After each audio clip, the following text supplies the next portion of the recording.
அன்பு நேயர்களே, நாம் ஈரானுக்கு நம்ம கொடுத்தோம் இல்ல, நம்ம சன்ரைஸ் நேயர்கள் நம்ம எல்லாம் சேர்ந்து ஈரான் பெருசுக்கு 48 மணி நேரம் கொடுத்தோம் இல்ல, அது முடிஞ்சு போயிடுச்சு. இனி நம்ம வேட்டையாட வேண்டாம், நம்ம நியூஸை சொல்ல வேண்டாம். இல்ல வேடிக்கை என்னவென்றால் 3.5 நாட்களையும் கடந்து ஈரானுக்குள் பவர் கட், இன்டர்நெட் கட்.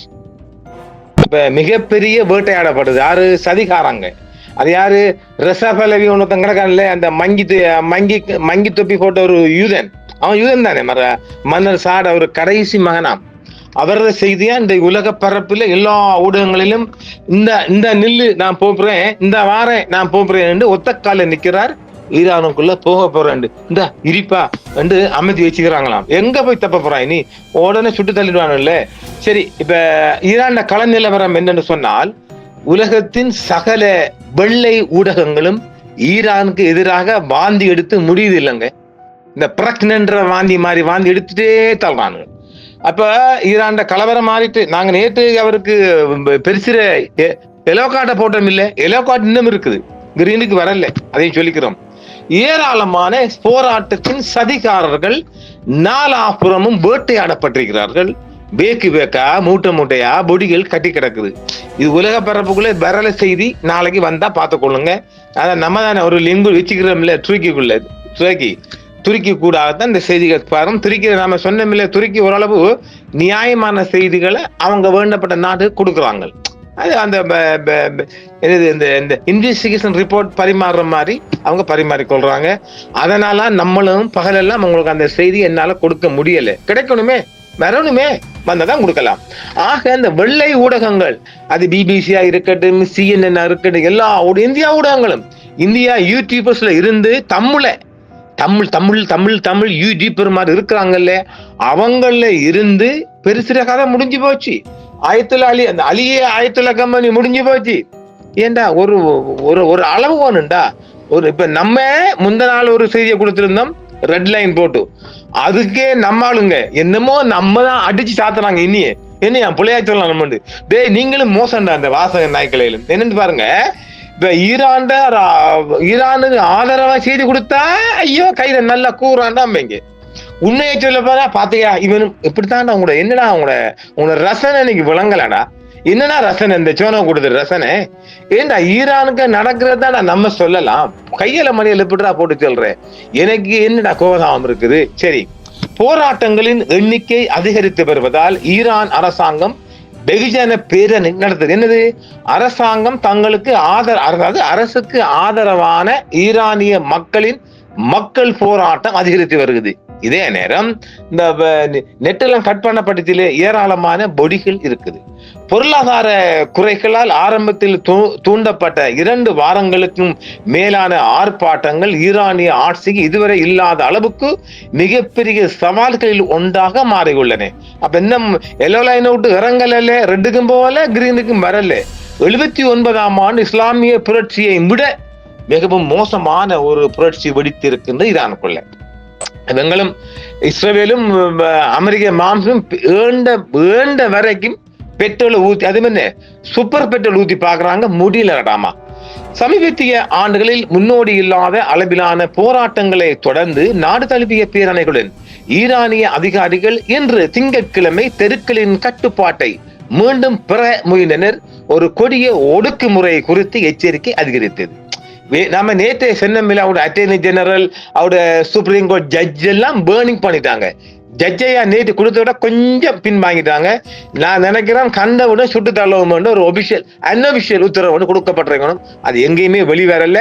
அது நம்ம ஒரு யூகத்துல சொல்றோம். ஏனெனில் அந்த நாங்க நேற்று சொன்னமில்ல, IRGC வெறி கொண்டுதான் தெரிஞ்சானுங்கள்.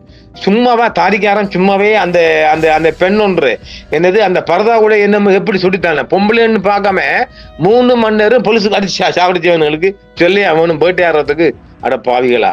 போராட்டங்கள் மீதான ஒடுக்குமுறையில் ராணுவ ரீதியாக தலையிட வாஷிங்டனின் தொடர்ச்சியான அச்சுறுத்தல்களுக்கு பிறகு போர் மற்றும் பேச்சுவார்த்தைகளுக்கு ஈரான் தயாராக இருப்பதாக வெளியுறவு அமைச்சர் கூறினார். இது குறைந்தது 100 கொன்றதாக ஆர்வலர்கள் சொல்லுகின்றார்கள். அதை விட கூடுங்க. 1979 ஆண்டின் இஸ்லாமிய புரட்சி சாவை வெளியேற்றில் மன்னர் சாவை வெளியேற்றிலிருந்து ஈரானை ஆட்சி செய்து வரும் தேவராஜ்ய அமைப்புக்கு இதுவரை இல்லாத மிகப்பெரிய சவால்களில் ஒன்றாக பொருளாதார குறைகளால் ஆரம்பத்தில் துண்டாடப்பட்ட 2 வாரங்களுக்கு மேலான ஆர்ப்பாட்டங்கள் மாறியுள்ளன. இன்னும் முடியல. நெருக்கடியின் தீவிரத்தின் அடையாளமாக அதிகாரிகள் 3.5 நாட்களுக்கு மேலாக இணைய முடக்கத்தை விதித்துள்ளனர். அங்க புல்லா இல்லானே இது ஒரு ஒடுக்குமுறையின் அளவை மறைக்கும் நோக்கில் இருப்பதாகவும் இந்த என்ஜிஓ காரங்க சொல்றாங்க. அவன் சொல்லட்டும் நாங்க பாப்போம் இல்ல. இந்த முயற்சியை மீண்டும் பெறுவதற்காக அரசாங்கம் திங்களாண்டு இன்று இஸ்லாமிய குடியரசை ஆதரிக்கும் நாடு தழுவிய பேரணிகளுக்கு அழைப்பு விடுத்தது. அரசாங்கம் தான் கோல் பண்ண இதை உடைக்கிறது ஒரே வழி. மக்கள் நீங்களும் ஆதரவு செலுத்தி நீங்க எதிர்ப்புனா நாங்க ஆதரவு ஒன்னும் பண்ணிக்கலாம். நிறைய செய்தி இருக்குதா வெளிவராத செய்திகளாக. ஆயிரக்கணக்கான மக்கள் தலைநகரின் எங்கலாஃப் புரட்சி சதுக்கத்தில் அங்க அந்த ஈரானிய புரட்சி ஒரு ஸ்கொயர் வீக் தானே அங்க அது சொல்லுவாங்களாம். எங்கலாஃப் புரட்சி சதுக்கத்தில் ஈரான் தேசிய கொடியை ஏந்தி கொண்டு திரண்டனர். அரசாங்கம் கலவரங்கள் என்று அரசு தொலைக்காட்சி காட்டியதில் பாதிக்கப்பட்டவர்களுக்காக பிரார்த்தனை வாசிக்கப்பட்டன. இதே நேரம் துக்க தினம் இன்று திங்கட்கிழமையிலிருந்து 3 தினங்களுக்கு அரசாங்கமே இந்த செத்து போன சுடுபட்டாங்கல்ல அவங்களுக்கு துக்க தினம் அணிவித்து 3 தினங்களை டிக்ளேர் பண்ணிக்கிறாங்க. இது எப்படி இருக்குது? கும்புறது வேறது நீங்களே பிடிச்சு கொள்ளுங்க. கூட்டத்தினரை உரையாற்றிய நாடாளுமன்ற சபாநாயகர் முகமது பாகர் கலியாப் ஈரான் 4 முனை போரை நடத்தி வருவதாக அது உண்மைங்க. பொருளாதார போர், உளவியல் போர், அமெரிக்கா மற்றும் இஸ்ரேலுடனான ராணுவ போர் மற்றும் இன்று பயங்கரவாதிகளுக்கு எதிரான போர் என்று ஆகிய 4 வகைப்படுத்தப்பட்ட போரை பட்டியலிட்டு ஆர்ப்பாட்டங்களை குறிப்பிட்டு கூறினார். ஸ்பீக்கர் எழுப்பிட்டாரா? ஆமா, நம்ம நாட்டுல ஸ்பீக்கர் மாதிரி எங்கேயுமே போக மாட்டாங்களே. அந்த நாட்டில் அப்படி இல்லைங்க. மக்கள் மத்திய ஸ்பீக்கர் வாராண்டால் எந்த அளவுக்கு இருக்குன்னு பாருங்க. பாரசீக மொழியில் இஸ்ரேலுக்கு மரணம், அமெரிக்காவுக்கு மரணம் அப்பாடா என்ற முழக்கங்களுடன் பகவாட்டில் ஈரான் தாக்கப்பட்டால் அமெரிக்க ஜனாதிபதி ரொனால்ட் ட்ரம்பிற்கு மறக்க முடியாத பாடம் கற்பிக்கும் என்றும் அவர் சபதம் செய்திருந்தார். அவங்களோட என்க்லாஃப் ஸ்கொயர்ல 1989 முதல் ஆட்சியில் இருக்கும் அயத்துல்லா அலி கமேனியின் கீழ் ஈரானின் தலைமை தெஹ்ரான் போராட்டக்காரர்களை கொன்றால் ராணுவ ரீதியாக தலையிடுவதாக பலமுறை அச்சுறுத்திய பின்னர் பேச்சுவார்த்தை நடத்த முயன்றதாக ட்ரம்ப் நேற்று ஞாயிற்றுக்கிழமை தெரிவித்திருக்கின்றார். இப்ப பேச போறாங்களாமே, அதுலயும் மரணம் செய்திருக்கு நிறைய இருக்குதா, கொஞ்சம் நீடித்தாலும் கேட்டுக்கொள்ளுங்க பிளீஸ். ஈரான் இஸ்லாமிய குடியரசு போரை நாடவில்லை, ஆனால் போருக்கு முழுமையாக தயாராக உள்ளது என்று வெளியுறவு அமைச்சர் அப்பாஸ் அரக்சி, நம்முடைய அப்பாஸ் மோடபைகள் அரக்சி அரச தொலைக்காட்சியால் ஒளிபரப்பப்பட்ட தெஹ்ரானில் நடந்த வெளிநாட்டு தூதர்கள் மாநாட்டில் இன்று கூறியிருக்கின்றார். நாங்களும் பேச்சுவார்த்தைக்கு தயாராக இருக்கிறோம், ஆனால் இந்த பேச்சுவார்த்தைகள் நியாயமாகவும் சம உரிமைகளுடன் பரஸ்பர மரியாதையுடன் இருக்க வேண்டும் என்றும் அவர் ஒரு வேண்டுதலை விடுத்திருக்கின்றார். வெளியுறவு அமைச்சக செய்தி தொடர்பாளர் இஸ்மாயில் பஹாயி அரக்கட்சிக்கும் ட்ரம்மின் மத்திய கிழக்குக்கான சிறப்பு தூதர் ஸ்டீவ் விட்காவிற்கும் இடையே ராஜதந்திர உறவுகள் இல்லாவிட்டாலும் தொடர்பு கொள்ள ஒரு வழி திறந்திருப்பதாக கூறியிருக்கின்றார். இதற்கிடையில் அவ்வப்போது மத்தியஸ்தராக செயல்பட்ட ஒமானின் வெளியுறவு அமைச்சர் நேற்று முன்தினம் சனிக்கிழமை தெஹ்ரானில் அரக்கட்சியை சந்தித்திருக்கின்றார். இந்த செய்தி வெளியாகிறதுக்கு நெட் பஸ் இல்லாதால இன்றைக்கு தான் இந்த செய்தி துருக்கியிலிருந்து வெளியாக இருக்கின்றது. ஐரோப்பிய ஒன்றியம் போராட்டக்காரர்களுக்கு ஆதரவு அளித்துள்ளது. மேலும் ஆர்ப்பாட்டக்காரர்களை அடக்குவதற்கு ஈரான் மீது கூடுதல் தடைகளை விதிப்பது குறித்து பரிந்துரைப்பதாக இன்று திங்கட்கிழமை யூரோப்பியன் யூனியன் தெரிவித்திருக்கின்றது.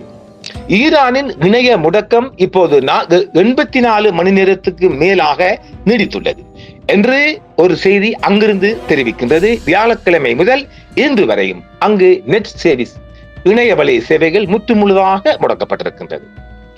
கௌஷார் ஷாக் மாவட்டத்திற்கு புவியியல் ரீதியாக இடம்பெயர்ந்த காட்சிகள் கருப்பு பைகள், இப்ப நாங்க காட்டுல போட்டு காட்டுறோம் பாருங்க, கருப்பு பிளாக் நிற பைகளில் சுற்றப்பட்ட உடல்களை காட்டி இருக்கின்றது. துக்கத்தில் இருக்கும் உறவினர்கள் அன்புக்குரியவர்களை தேடுவது போல் தோன்றியது. இது ஒரு சேட்டலைட் மூலமாக அவங்க செக் பண்ண ஒரு போட்டோ தான் காட்டுறோம்.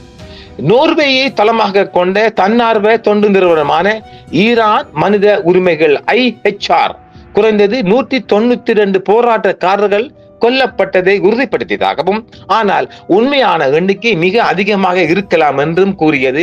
இல்லங்க, என்ன கேட்டால் 1000க்கு மேலே தாண்டி இருக்கும். நல்ல 5000 நல்லா வேட்டையாடிக்கிறாங்க, அது பொய்ங்க. அது இன்னும் இருக்கு. நம்ம கிடைக்கப்பட்ட ஒரு அன்அபிஷியலாக பார்த்தோம் என்றால் கிட்டத்தட்ட 1000க்கு மேலே தாண்டி இருக்கும். சரிபார்க்கப்படாத அறிக்கைகள் குறைந்தது 100கணக்கானவர்கள் சில ஆதாரங்கள் 2000க்கு மேற்பட்டோர் கொல்லப்பட்டிருக்கலாம் என்று குறிப்பிடுகின்றன. பாத்தீங்களா, நான் 1000 தான் சொன்னேன், 2000க்கு மேல் கொல்லப்பட்டிருக்கலாம் என்று குறிப்பிடுகின்றன என்று IHR தெரிவித்துள்ளது. எங்கது ஈரான் ஹியூமனிடேரியன் தான் சொல்றாங்க, நாம சொல்லல. 2600க்கும் மேற்பட்ட போராட்டக்காரர்கள் ஏற்கனவே கைது செய்யப்பட்டதும் IHR சொல்லுகின்றது. அமெரிக்காவை தளமாக கொண்ட மனித உரிமைகள் ஆர்வலர்கள் செய்தி நிறுவனம் 544 பேர் இறந்திருப்பதை உறுதிப்படுத்தியதாகவும் சொல்றாங்க. யாரும் எண்ணி பார்க்கலங்க. டசன் கணக்கான பாதுகாப்பு படையினர் கொல்லப்பட்டதாகவும், அவர்களின் இறுதி சடங்குகள் பெரிய அரசாங்க ஆதரவு பிரிணியாக மாறியதாகவும் ஈரானிய அரச ஊடகங்கள் தெரிவித்துள்ளது. மாற்றி போட்டானுங்களா? அதாவது இந்த சினிமா படத்துல வர மாதிரி இவங்க செஞ்ச ஆர்ப்பாட்டத்தை அரசாங்கம் கோலிங் கொடுத்து மக்களை திசை திருப்பி ஆர்ப்பாட்டம் அரசுக்கு ஆதரவாக மாறி ஆர்ப்பாட்டக்காரர்களால் கொல்லப்பட்ட படையினர் ஜனசபையின் ரோட்டில் ஏலம் போட்டு ஒரு பரிதாபத்தை உரு பண்ணி கொஞ்சம் கொஞ்சமாக மாற போகுது. அந்நியனா இருந்து அம்பியா மாற போறாங்க போராட்டக்காரர்கள். கொல்லப்பட்டவருக்கு அரசாங்கம் 3 நாட்கள் துக்க தினத்தை அறிவித்துள்ளது. இது எப்படி இருக்குது? அமைதியான முறையில் திரும்புவதை பற்றிய படத்தை வழங்குவதில் அரசு நிறுவனங்கள் சிரமப்பட்டன. சீரான போக்குவரத்தின் படங்களை ஒளிபரப்பின. போராட்டங்களின் எண்ணிக்கை குறைந்து வருகிறது என்று தெஹ்ரான் ஆளுநர் முகமது சதேக் மொட்டமேடியன் தொலைக்காட்சி கருத்துக்களை வலியுறுத்துகிறார். யாராவது தெஹ்ரான் ஆளுநர். நாம சொன்னமில்ல மெல்ல மெல்ல குறைஞ்சிருமண்டு இருங்கடா, 4 அன்னைக்கு நான் உங்களுக்கு கச்சேரி வைக்க வரேன். ஈரானின் பதவி நீக்கம் செய்யப்பட்ட ஷாவின் அமெரிக்கா மன்னர் ஷாவின் அமெரிக்காவை சேர்ந்த மகன் ரஸா பஹலி இந்த மங்கிதபிக்காரன் ஈரானின் பாதுகாப்பு படைகள் மற்றும் அரசு ஊழியர்களை அதிகாரிகளுக்கு எதிரான போராட்டங்கள் சேருமாறு அங்கிருந்து கூப்பிடுறாரு. அமெரிக்காவில் இருந்துகிட்டு இங்க மக்களை சீண்டி பாக்குறாங்க. பாவி நல்லரிப்பாய். அரசு நிறுவனங்களின் ஊழியர்களுக்கும் ஆயுதம் ஏந்திய மற்றும் பாதுகாப்பு படைகளின் உறுப்பினர்களுக்கும் ஒரு தேர்வு உள்ளது. மக்களுடன் நின்று தேசத்தின் கூட்டாளிகளாக மாறுவது அல்லது மக்களை கொலை செய்வர்களுக்கு உடந்தையாக இருப்பதை தேர்ந்தெடுப்பது என்று அவர் ஒரு சமூக ஊடக பதிவில் கூறியிருக்கின்றார். யாரு? மங்கிதோபிக்காரன். ஈரானிய தூதரங்களுக்கு வெளியே உள்ள கொடிகளை மாற்றுமாறு போராட்டக்காரர்களை அவர் வலியுறுத்துகிறார். யாரு? அமெரிக்காவில் இருந்துகிட்டு ஈரானின் தேசிய கொடியால் அவற்றை அலங்கரிக்க வேண்டிய நேரம் வந்துவிட்டது என்று அவர் கூறுகிறார். ஈரானின் ஆர்ப்பாட்டக்காரர்களுக்கு ஆதரவாக காளான்களாக வளர்ந்த உலகளாவிய பேரணிகளின் சின்னமாக சடங்கு ரீதியான புரட்சிக்கு முந்தைய கொடி மாற்றிவிடப்பட்டது. வார இறுதியில் ஈரானில் போராட்டங்கள் எவ்வளவு கொடியவை என்பதை காட்டும் பல துயரமான வீடியோக்கள் இப்போது வெளிவரத் தொடங்கி இருக்கின்றது. தெஹ்ரானில் சுமார் 14 மைல் தொலைவில் உள்ள ஹல்சர் ஷாக் நகருக்கு அருகில் உள்ள ஒரு புனவரையில் தெஹ்ரானில் இருந்து சுமார் 14 மைல் தொலைவில் உள்ள தெஹ்ரான் மாகாணம். அது தெஹ்ரான் மாகாணத்தின் தடவியல் நோய் அறிதல் மற்றும் ஆய்வக மையத்தில் ஒரு வீடியோக்கள் படமாக்கப்பட்டிருக்கின்றது. கட்டிடத்தின் வெளிப்புறத்தின் அமைப்பையும் அருகிலுள்ள ஒரு கிடங்கின் பரிமாணங்கள் மற்றும் அமைப்பையும் அருகிலுள்ள மற்றொரு கட்டிடத்தையும் இருப்பிடத்தையும் சரிபார்க்க செயற்கைக்கோள் படங்களுடன் ஒப்பிட்டு பார்க்கப்பட்ட போது அது சரியாக உண்மை என்றும் காட்டப்படுகிறார். அந்த இடத்துல ஒரு 50 பிளக், நாங்க ஏற்கனவே சொன்னது போல 50 கருப்பு பைகள் காணப்பட்டதாக மதிப்பிடப்பட்டதாக இன்னும் ஒரு வீடியோ ஆதாரம் சொல்லுகின்றது. ஞாயிற்றுக்கிழமை நேற்று எடுக்கப்பட்ட ஒரு வீடியோவை மாநில அரச ஒளிபரப்பாளர் வெளியிட்டுள்ளார். ஒரு நிருபர் சம்பவ இடத்திற்கு வந்து அதே கிடங்கிற்குள் ஜன்னல் இல்லாத அறைக்குள் உடல் பைகளை ஆய்வு செய்து துக்கத்தில் இருக்கும் மக்களிடம் பேசுவதை அது காட்டுகிறது. வன்முறை போராட்ட காட்சிகளை பார்க்க. இதே நேரம் இதுதான் ஒரு ஹைலைட் தான். ஈரானிய அரசாங்கம் ஒரு நல்ல ஒரு வேலை பார்த்துறாங்க. இன்று திங்கட்கிழமை இலங்கை நேரப்படி நண்பகல் கடந்து வன்முறை போராட்ட காட்சிகளை பார்க்க மேற்கத்திய தூதர்களை ஈரான் அரசு இன்று அழைப்பு விடுத்திருந்தது. கலகக்காரர்களின் வன்முறை என்று ஈரானிய அதிகாரிகள் விவரித்த காட்சிகளை பார்க்க பிரிட்டிஷ், ஜெர்மனி, இத்தாலி மற்றும் பிரெஞ்சு தூதர்கள், அதாவது மேற்குலக தூதர்கள் இன்று ஈரானின் வெளியுறவு அமைச்சகத்துக்கு வரவழைக்கப்பட்டனர். ஈரானில் நடந்த ஆர்ப்பாட்டங்களுக்கு பகிரங்கமாக ஆதரவை தெரிவித்த நாடுகளில் சம்பந்தப்பட்ட நாடுகளும் அடங்கும். யாருக்கு? இந்த அமெரிக்க, இஸ்ரேல் சதிகாரர்களுக்கு ஆதரவாக குரல் கொடுத்தவங்க இந்த மேற்குள்ள யாரு? நம்ம சொன்னமில்ல, பிரிட்டிஷ், ஜெர்மனி, இத்தாலி, பிரெஞ்சு. இவங்க எல்லாம் யாருக்கு? இந்த மங்கி தொப்பிக்கான ரஷ்யா ஆதரவு கொடுத்தவங்க தான் இன்றைக்கு அரசாங்கம் கூப்பிட்டு பாரு என்ன நடக்குதுன்னு காட்டுறாங்க. எல்லாம் வீடியோக்கள் மூலம் நல்லா பெருசு திட்டமிட்டுறீங்களா? அப்படி அதை மாத்திரு பாருங்களேன். ஈரானின் அரசு தொலைக்காட்சியின் படி வெளியுறவு அமைச்சகம் தெரு போராட்டங்களின் படங்களை வழங்கி அமைதியான ஆர்ப்பாட்டத்துக்கு அப்பாற்பட்டது என்று வாதிட்டது. ஈரானிய அதிகாரிகள் அமெரிக்கா மற்றும் இஸ்ரேல் நாட்டில் உறுதியற்ற தன்மையை தூண்டுவதாகவும் போராட்டக்காரர்களை நாசகாரர்கள் என்றும் குறிப்பிட்டார். போராட்டங்களுக்கு எந்த ஒரு அரசியல் அல்லது ஊடக ஆதரவும் ஏற்றுக்கொள்ள முடியாது என்றும் ஈரானில் உள்ள உள்விவகாரங்களில் தலையிடுவதற்கு சமம் என்றும் வெளியுறவு அமைச்சகம் இந்த மேற்குலக நாட்டு தூதரர்களை சொல்லியிருக்கிறாங்க.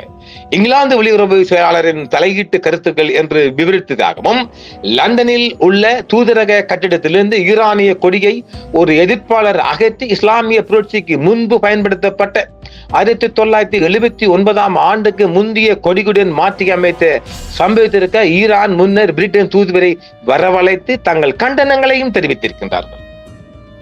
40 ஆண்டுகளுக்கு மேலாக பஹலவி, அதான் ரஷ்யா பஹலவி ஒரு வாக்கெடுப்பு மற்றும் வன்முறையற்ற மாற்றத்திற்காக வாதிட்டார். இருப்பினும் சமீபத்திய நாட்களில் அவரது சொல்லாட்சி கணிசமாக கூர்மை அடைந்திருக்கின்றது. அது அவரை பேச்சை கேட்டுதான் எல்லாரும் காசை கொடுத்தா எல்லாம் ஆடுவான் தானே, அரங்கலையும் சும்மாவா காசு தானே. அதிகாரிகள் பஹலவியின் தீவிரத்தை வெளிநாட்டு தலையீட்டோடு தொடர்புபடுத்தி உள்ளனர். குறிப்பாக அமெரிக்கா மற்றும் இஸ்ரேலை குற்றம் சாட்டுகின்றனர். கடந்த ஆண்டு மே மாதம் இஸ்ரேலுக்கும் ஈரானுக்கும் இடையிலான 12 நாள் போர் முடிவடைந்ததை தொடர்ந்து அமெரிக்க ஜனாதிபதி டொனால்டு டிரம்ப் மற்றும் இஸ்ரேலிய பிரதமர் பெஞ்சமின் நெதன்யாகு ஆகியோரால் உருவாக்கப்பட்ட இந்த பி திட்டம் தான் இந்த போராட்டம். வந்துங்களா? பி பிளான் பி என்னது? அந்த 12 நாளும் தோல்வி கண்டுடனே இந்த மாதிரி மக்களை திசை திருப்பும் ஒரு சதிகார திட்டம் தான் பிளான் பி என்று ஈரான் பகிரங்கமாக இன்று குற்றம் சாட்டியிருக்கின்றது. தெருக்களில் பஹலவி புதுப்பிக்கப்பட்ட பிரபலத்தை கண்டறிந்தாலும் உடைந்த ஈரானிய எதிர்க்கட்சிக்குள் இருந்து அவர் கடுமையான விமர்சனங்களை எதிர்கொள்கிறார். ஆக இதெல்லாம் என்னதை சொல்லுது என்றால் நல்லா புரிஞ்சு கொள்வோம் நம்ம மக்கள். இதுப்பெல்லாம் என்னது? இப்ப நாம ஒரு உண்மையான நிலவரத்தை மிக நுணுக்கமான முறையில பூந்து தந்திருக்கிறோம். நான் என்னுடைய பார்வையில் 1000 சொன்னால் 2000க்கு மேல கொல்லப்பட்ட எண்ணில் நேற்று நிறைய வேட்டையாடப்பட்டுச்சு. அது உண்மை. அந்த வேட்டையாடவில்லை என்றால் களை கட்டுக்கிரிக்கும் ஆர்ப்பாட்டம். இப்ப முடிஞ்சு போச்சு, கொஞ்சம் கொஞ்சமா குறைஞ்சு போயிருமே.